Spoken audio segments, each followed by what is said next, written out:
બોખીરા મુકામે જે પીએમ આવાસની જે યોજના તળે જે ગરીબ લાભાર્થીને જે આવાસ યોજનાનો જે લાભ આપવામાં આવેલ હોય જેની આજ મુલાકાત લેતા અમને એવું જાણવા મળેલ છે કે જે અહીંયા જે માણસો રહે છે એના કરતાં તો ખેડૂતના જે ગૌશાળા હોય અથવા તો ખેડૂતનો જે પોતાનો તબેલો હોય એની પણ કંઈક સારી સુવિધા હોય, એને પણ રહેવા માટે એની સાફ સફાઈ, એને પાણીની સુવિધા, એને લાઇટની સુવિધા બધું આપવામાં આવે. તમે અહીંયા જો આ બધા માણસો રહે છે, ગરીબ માણસ અને પૈસાદાર માણસ બેની જિંદગી તો સરખી જ હોય છે, પણ આ તાનાશાહી સરકારની અંદર જ્યારે ગરીબના જિંદગીની કોઈ કિંમત જ નથી.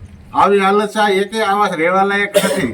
જેથી કરીને આજે અમે નગરપાલિકાને સૂચના આપીએ છીએ કે ભાઈ તાત્કાલિક ધોરણે અહીંયા જે કંઈ કરવાનું થતું હોય એ કરો, નહીંતર પછી આ મકાનોની અંદર કંઈ જાનહાનિ થાય એની જવાબદારી કેની છે?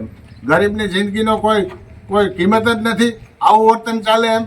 અમે જોયું છે કે અહીંયા સ્ટ્રીટ લાઇટની સુવિધા નથી, લાઇટો નાખેલી છે પણ લાઇટો સંદતર બંધ છે.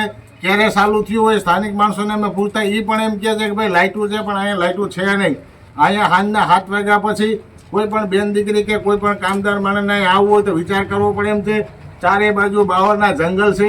અહીંયા પ્લેગ્રાઉન્ડ સામે આપેલું છે, તમે જોઈ શકો છો કે તેમાં બાળકોને રમવા અને વૃદ્ધ અને સિનિયર સિટીઝનને બેસવા માટેની વ્યવસ્થા હોવી જોઈએ, તે પણ એક જંગલના સ્વરૂપમાં ફેરવાઈ ગયેલ છે.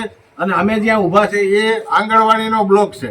એટલે હું તો જિલ્લા પંચાયતમાં જે કે આંગણવાડી વિભાગમાં જે કોઈ અધિકારી આવતા હોય એને અમે સૂચના આપીએ ભાઈ તાબડતોબ અહીંયા બારીના કાચને આ બિલ્ડિંગ ખંડેર હાલતમાં હોય, તાત્કાલિક આ આંગણવાડી ચાલુ કરી અને જે નાના મધ્યમ વર્ગ અને મજૂર વર્ગના માણસોને બાળકોને આંગણવાડીનો લાભ મળે એવી વ્યવસ્થા કરવી જોઈએ. આવનારા દિવસોમાં આ પ્રશ્નનો ઉકેલ કરવામાં નહીં આવે તો આવનારા દિવસોમાં અમે નગરપાલિકાને ઘેરો ખાલી અને તાળાબંધીનો કાર્યક્રમ અમે આપશું.